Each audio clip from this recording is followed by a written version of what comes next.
பகவானே சரணம். நீங்க பார்த்திருக்கலாம், ஜாதகத்தில் சனியும் குரு பகவானும் சேர்ந்திருந்தா இது ஒரு மிகப்பெரிய யோகம். கர்மாதிபதியும் ஞானத்துக்கு அதிபதி பகவான் குருவும் சேர்ந்திருந்தாங்கன்னா ஒரு கிரகம் ஞானத்தை கொடுத்து நல்ல கர்மத்தை செய்ய வைக்கும்.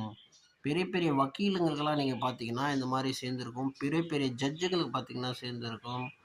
மிகப்பெரிய வாதம் பண்ணக்கூடிய விஷயங்கள் சாதாரண வக்கீல் கிடையாது. மிகப்பெரிய ரிசர்ச் உள்ள ஜட்ஜியை திணற வைக்கக்கூடிய ஒரு ஞானம் பெற்றவர்களாக இருப்பாங்க.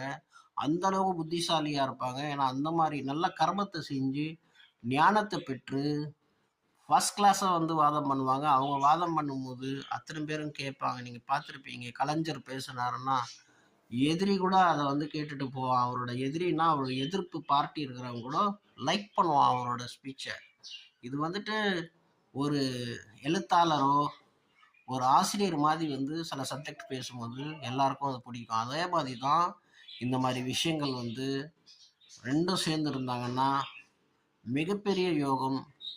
அண்ட் அவங்க ப்ரொஃபஷனில் அவங்க தனியாக காணப்படுவார்கள். சூரியன் ஜொலிக்கிற மாதிரி, நிலா ஜொலிக்கிற மாதிரி அவங்கக்கிட்ட ஞானம் அபாரமாக, ஒன்று மனம் ஒன்று ஆத்மா ரெண்டும் பவராக இருந்தால் தான் எல்லாமே வந்து செயல்படும். அதுலேயே கர்மம் சேர்ந்துருச்சுன்னா சொல்லவே வேணாம். பகவானே சரணம்.